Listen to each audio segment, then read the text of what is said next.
सत श्री अकाल जी। मैं आस करदा तुसी सारे ठीक होवोगे, तंदुरुस्त होवोगे। मेरा रूबरू होना बड़ा क्रिटिकल ते बड़ा लाजमी सी। सब तो वड्डी गल ये इस करके जरूरी सी, यदि मैं उदाहरण मेरे को जिहड़ा फोन आया वो तो ही शुरू करता। गल आए आ भी इन्होंने सिंगल टारगेट करनी है। हुण मेरे को फोन आना या मैं कौन आ ये इंपॉर्टेंट नहीं है। मेरे को फोन क्यों आना इस गल नूं समझना बहुत इंपॉर्टेंट है। मैं जवाब देन लग्या, जवाब देना बड़ा जरूरी सी, क्योंकि किते ना किते साडे अंदर खदशे खड़े कर दिते गए, किते ना किते शंकावां साडे अंदर पा दित्तियां गईयां, साडे लोकां दे अंदर पा दित्तियां गईयां। सो मैं उदाहरण दे रहा, मैनूं फोन क्यों आया। इन्हां ने सिंगल बंदियां नूं टारगेट करना। किवें टारगेट करना, पहला ये समझ लीए साडी लड़ाई की है, क्योंकि साडा दुश्मन कौन आ। ये दो गल्लां दा सानूं समझ ही नहीं हुंदी, असीं उही लगे पए हुंदे आ।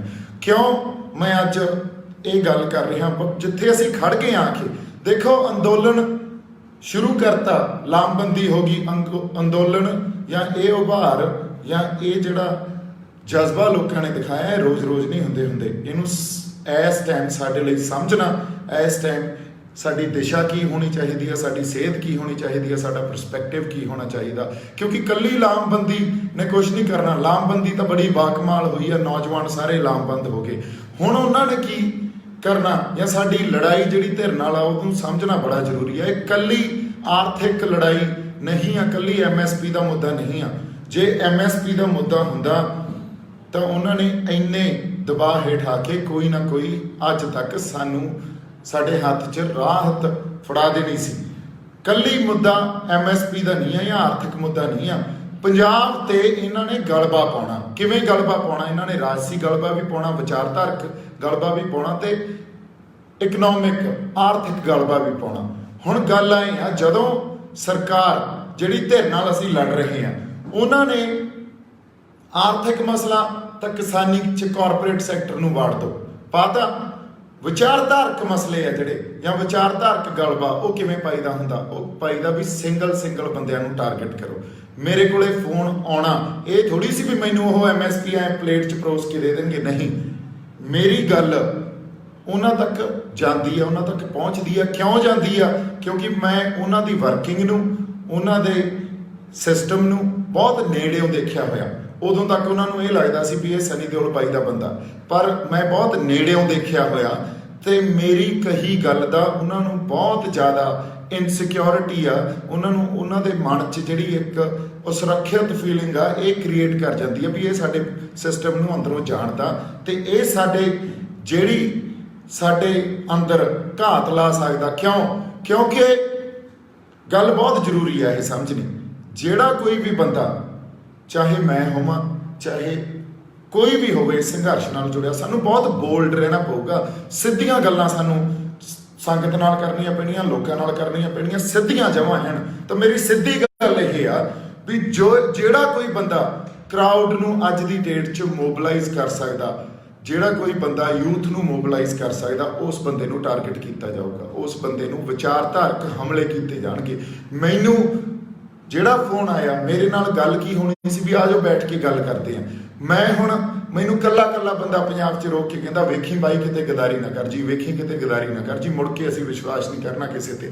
हुण उन्हां जज्बातां हेठ आके मैं तुहाडे कोले आके एक गल दसी भी मैनू फोन आया जी, मैनू आपदी धरती दी आपदी मिट्टी दी सौं जे मैं हुण हिल जा। ये ना समझिओ भी कल्ले मेरे कोले फोन आया, हुण होरनां नूं भी आए होणगे।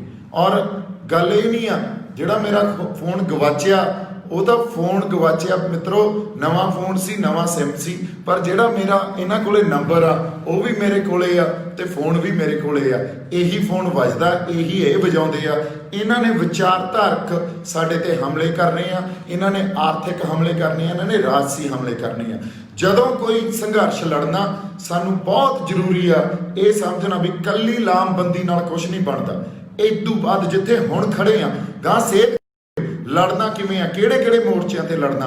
एक ऐलान मैं करदा, शंभू बैठ के लड़ांगे, अंदोलन जारी रखांगे, दिल्ली नूं घेरांगे। किवें घेरांगे ये बहुत जरूरी है।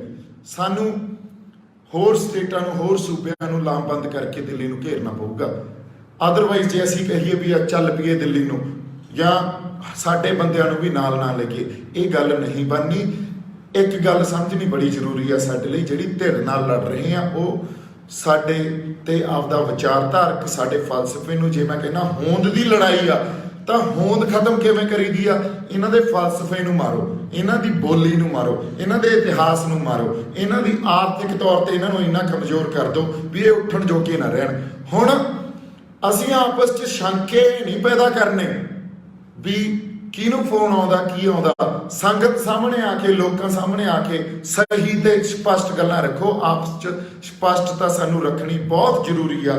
ਮੈਂ ਮਿੰਟ ਤੋਂ ਆ ਕੇ ਗੱਲ ਇਸ ਕਰਕੇ ਕਰਦਾ ਵੀ ਹੁਣ ਨਾ ਕਿਤੇ ਨਿਖੜ ਜਿਓ ਮਿੱਤਰੋ। ਅਸੀਂ ਕਾਨੂੰਨੀ ਲੜਾਈ ਵੀ ਲੜਾਂਗੇ। ਕਾਨੂੰਨੀ ਲੜਾਈ ਇਸ ਕਰਕੇ ਜ਼ਰੂਰੀ ਆ ਕਿਉਂਕਿ ਕੁਛ ਨਹੀਂ ਪਤਾ, ਸਾਨੂੰ ਪਤਾ ਸਾਨੂੰ ਨਿਆਂ ਨਹੀਂ ਮਿਲਣਾ, ਪਰ ਫਿਰ ਵੀ ਲੜਨੀ ਜ਼ਰੂਰੀ ਆ ਕਿਉਂਕਿ ਕੁਛ ਨਹੀਂ ਪਤਾ। ਕਈ ਵਾਰੀ ਕੋਈ ਨੇਕ ਰੂਹ ਨੇਕ ਜੱਜ ਬੈਠਾ ਹੁੰਦਾ, ਮਾੜਾ ਮੋਟਾ ਸਾਨੂੰ ਆਪਦਾ ਸਾਨੂੰ ਨਿਆਂ ਦੇ ਜਾਂਦਾ। ਕੱਲੀ MSP ਦੀ ਖੁਰਾਕ ਨਹੀਂ ਮੰਗਣ ਗਏ, ਅਸੀਂ ਆਪਦੇ ਹੱਕ ਮੰਗਣ ਗਏ ਆ ਦਿੱਲੀ ਤੋਂ। ਇਸ ਲਈ ਲਾਮਬੰਦੀ ਇਕੱਲੇ ਪੰਜਾਬ 'ਚ ਨਹੀਂ, ਲਾਮਬੰਦੀ ਸਾਰੇ ਸੂਬਿਆਂ 'ਚ ਹੋਊਗੀ। ਅੰਦੋਲਨ ਜਾਰੀ ਰਹੂਗਾ, ਸ਼ੰਭੂ ਤੋਂ ਮੰਗਾਰਾਂਗੇ।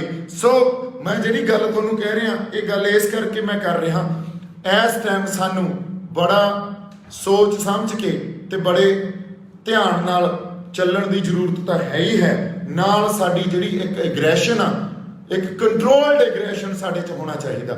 ਜੇ ਕਿਤੇ ਉਹ ਮਿਸ ਕਰਕੇ ਤੇ ਪੁਰਾਣੀਆਂ ਰੀਤਾਂ ਜਾਂ ਪੁਰਾਣੀਆਂ ਜਿਹੜੀਆਂ ਗੱਲਾਂ ਸੀ ਉਹਦੇ ਨਾਲ ਹੀ ਖੜਦੇ ਰਹੇ, ਜਾਂ ਇਹ ਕਹੀਏ ਵੀ ਕਿਸਾਨ ਜਥੇਬੰਦੀਆਂ ਜਾਂ ਫਲਾਣੇ ਬੰਦਿਆਂ ਨੂੰ ਆਪਾਂ ਅੱਗੇ ਲਾ ਲੈਂਦੇ ਹਾਂ, ਕਿਸੇ ਨੂੰ ਵੀ ਲਾ ਲਓ ਅੱਗੇ, ਕੋਈ ਗੱਲ ਨਹੀਂ। ਸੰਗਤ 'ਚ ਬਹਿ ਕੇ ਫੈਸਲੇ ਕਰੋ, ਕਮਰਿਆਂ 'ਚ ਬਹਿ ਕੇ ਫੈਸਲੇ ਨਹੀਂ ਹੋਣਗੇ, ਡਰਾਇੰਗ ਰੂਮਾਂ 'ਚ ਬਹਿ ਕੇ ਫੈਸਲੇ ਨਹੀਂ ਹੋਣਗੇ, ਸੰਗਤ 'ਚ ਬਹਿ ਕੇ ਫੈਸਲੇ ਕਰੋ, ਜਿਹਨੂੰ ਮਰਜ਼ੀ ਅੱਗੇ ਲਾ ਲਓ। ਸੋ ਮੈਂ ਕਿਉਂ ਤੁਹਾਡੇ ਨਾਲ ਇਹ ਗੱਲ ਕਰ ਰਿਹਾ, ਇੱਕ ਅਸੀਂ ਅੰਦੋਲਨ ਖੜਾ ਕੀਤਾ, ਪੰਜਾਬ ਦੀ ਧਰਤੀ ਤੋਂ ਇਤਿਹਾਸ ਲਿਖਿਆ ਜਾਊਗਾ। ਮੈਂ ਇਹਦੀ ਤੁਹਾਨੂੰ ਹੱਥ ਜੋੜ ਕੇ ਅਰਦਾਸ ਕਰਦਾ, ਇਹਨੂੰ ਗਵਾ ਨਾ ਲਈਏ। ਇਕਜੁੱਟ ਹੋ ਕੇ ਹਰ ਜਥੇਬੰਦੀ ਦੇ ਨਾਲ, ਹਰ ਉਸ ਬੰਦੇ ਦੇ ਨਾਲ ਜਿਹਦੇ ਕੋਲੇ ਲੋਕਾਂ ਦਾ ਦਰਦ ਆ, ਜਿਹੜਾ ਇਹ ਕਹਿੰਦਾ ਵੀ ਅਸੀਂ ਸੰਗਤ 'ਚ ਬਹਿ ਕੇ ਫੈਸਲੇ ਲਵਾਂਗੇ, ਸੰਗਤ ਫੈਸਲੇ ਲਊਗੀ, ਸੰਗਤ ਮਤੇ ਪਕਾਊਗੀ, ਉਹ ਬੰਦੇ ਅੱਗੇ ਆਉਣ। ਮੈਂ ਵਾਅਦਾ ਕਰਦਾ ਤੁਹਾਡੇ ਨਾਲ ਖੜਾ। ਜੇ ਕਿਤੇ ਹਿੱਲ ਗਿਆ, ਜੇ ਕਿਤੇ ਗਦਾਰੀ ਕਰ ਗਿਆ, ਤੁਸੀਂ ਪੰਜਾਬ ਨਿਕਾਲਾ ਦੇ ਦਿਓ। ਮੈਂ ਜਜ਼ਬਾਤੀ ਬੰਦਾ, ਕਈ ਵਾਰੀ ਜਜ਼ਬਾਤਾਂ 'ਚ ਆ ਕੇ ਤੁਹਾਡੇ ਨਾਲ ਗੱਲਾਂ ਸਾਂਝੀਆਂ ਕਰ ਜਾਂਦਾ, ਪਰ ਸ਼ੰਕੇ ਨਾ ਪੈਦਾ ਕੀਤੇ ਜਾਣ, ਲੱਤਾਂ ਨਾ ਖਿੱਚੀਆਂ ਜਾਣ, ਇਹ ਬਹੁਤ ਜ਼ਰੂਰੀ ਆ। ਸੋ ਇਸ ਕਰਕੇ 2-3 ਗੱਲਾਂ ਬੜੀਆਂ ਜ਼ਰੂਰੀ ਆ। ਲੜ ਕਿਹਦੇ ਨਾਲ ਰਹੇ ਆ ਤੇ ਅਸੀਂ ਕੌਣ ਆ, ਤੇ ਲੜਾਈ ਕਿਵੇਂ ਲੜੀ ਜਾਊਗੀ। ਲੜਾਈ ਪਹਿਲਾਂ ਲੜੀ ਜਾਊਗੀ, ਫਿਰ ਜਿੱਤੀ ਜਾਊਗੀ। ਪਹਿਲਾਂ ਬਿਆਨ ਸਟ੍ਰੈਟਜੀ ਬਣਾਈ ਜਾਊਗੀ, ਫਿਰ ਜਿੱਤੀ ਜਾਊਗੀ। ਸੋ ਯਾਦ ਰੱਖਿਓ, ਜਿਹੜੀ ਮੈਂ ਗੱਲ ਕਰਨੀ ਸੀ, ਸਿੰਗਲ ਜਾਂ ਇੰਡੀਵਿਜੂਅਲਸ ਨੂੰ ਟਾਰਗੇਟ ਕਰਨਗੇ ਇਹ। ਮੇਰੇ ਕੋਲੇ ਜੇ ਫੋਨ ਆਇਆ ਤਾਂ ਹੋਰਨਾਂ ਨੂੰ ਵੀ ਆਏ ਹੋਣਗੇ, ਹੋਰ ਵੀ ਕਿਤੇ ਅਪਰੋਚ ਹੋਏ ਹੋਣਗੇ। ਇਸ ਵੇਲੇ ਰਾਜਨੀਤੀ ਇੱਥੇ ਖੜ ਗਈ ਆ, ਰਾਜਨੀਤੀ ਚੇਤਨਾ ਵੀ ਪੰਜਾਬ ਦੀਆਂ ਰਾਜਨੀਤਿਕ ਧਿਰਾਂ ਜਿਹੜੀਆਂ ਉਹਨਾਂ ਦੇ ਪੱਲੇ ਕੁਛ ਨਹੀਂ ਆ, ਉਹਨਾਂ ਨੇ ਸਾਨੂੰ ਕੁਛ ਨਹੀਂ ਦਿੱਤਾ। ਲੋਕ ਤੋਂ ਅੱਕ ਚੁੱਕੇ ਆ। ਹੁਣ ਸੈਂਟਰ ਕੀ ਸਮਝ ਰਿਹਾ? ਸੈਂਟਰ ਇਹ ਸਮਝ ਰਿਹਾ ਵੀ ਇਹਨੂੰ ਕੰਟਰੋਲ ਕਿਵੇਂ ਕਰੀਏ। ਸਾਡੇ ਤੇ ਐਮਰਜੈਂਸੀ ਵੀ ਇਨਵੋਕ ਕਰ ਸਕਦੇ ਆ, ਪੰਜਾਬ 'ਚ ਐਮਰਜੈਂਸੀ ਵੀ ਲਾ ਸਕਦੇ ਆ ਜਿਵੇਂ ਕਸ਼ਮੀਰ 'ਚ ਲਾਈ ਸੀ।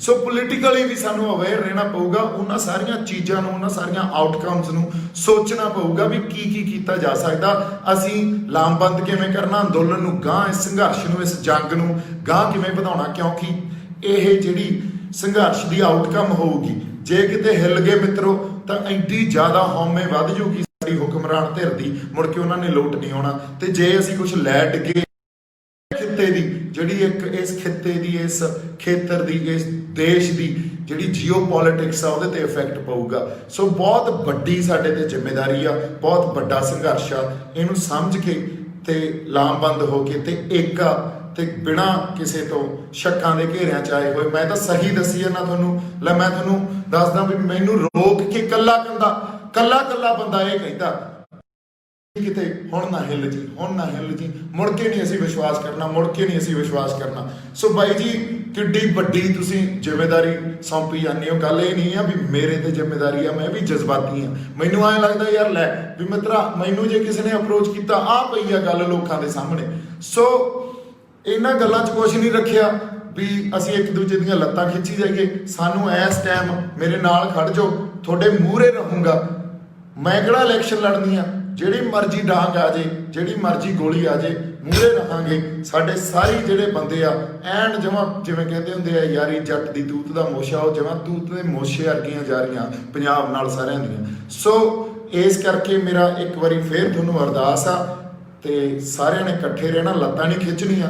ਸਾਡੇ 'ਚ ਬਹੁਤ ਇਹ ਜਿਹੜੀ ਟਰੋਲ ਆਰਮੀ ਹੈ ਇਹਨਾਂ ਦੀ ਉਹ ਗੱਲਾਂ ਵਾੜੂਗੀ, ਸਾਡੇ ਸ਼ੱਕਾਂ ਦੇ ਘੇਰਿਆਂ 'ਚ ਸਾਨੂੰ ਲਿਜਾਊਗੀ। ਪਰ ਤੁਸੀਂ ਜਦੋਂ ਮਰਜ਼ੀ ਜਿਹੜਾ ਮਰਜ਼ੀ ਸਵਾਲ ਪੁੱਛ ਸਕਦੇ ਹੋ, ਜਿਹੜਾ ਮਰਜ਼ੀ ਜਵਾਬ ਮੰਗ ਸਕਦੇ ਹੋ, ਮੈਂ ਜਵਾਬ ਦੇ ਆ। ਜਿਹੜਾ ਮਰਜ਼ੀ ਸਾਡਾ ਬੰਦਾ ਇਸ ਸੰਘਰਸ਼ 'ਚ ਲੜ ਰਿਹਾ ਉਹ ਜਵਾਬ ਦੇ ਆ। ਤੁਹਾਡਾ ਜਜ਼ਬਾ ਉਹਨੂੰ ਮੈਂ ਸਿਜਦਾ ਕਰਦਾ, ਇਹਨੂੰ ਬਣਾਈ ਰੱਖਿਓ, ਜਜ਼ਬੇ ਨੂੰ ਅੰਦਰ ਪਾਲੀ ਰੱਖਿਓ। ਬਹੁਤ ਜਲਦੀ ਅਗਲੀ ਜਿਹੜੀ ਅਨਾਉਂਸਮੈਂਟ ਆ ਕਿੱਥੇ ਅੰਦੋਲਨ ਲੜਨਾ ਉਹ ਦੇਵਾਂਗੇ। ਮੋਸਟਲੀ ਸ਼ੰਭੂ ਹੀ ਹੋਊਗਾ, ਪਰ ਫਿਰ ਵੀ ਇੱਕ ਵਾਰੀ ਜਿਵੇਂ ਮੈਂ ਕਿਹਾ ਇਹ ਵੀ ਸੰਗਤ ਹੀ ਫੈਸਲਾ ਲਊਗੀ। ਮੇਰੇ ਵੱਲੋਂ ਬਹੁਤ ਸਾਰਾ ਪਿਆਰ ਤੇ ਸਤਿਕਾਰ। ਸਤਿ ਸ਼੍ਰੀ ਅਕਾਲ।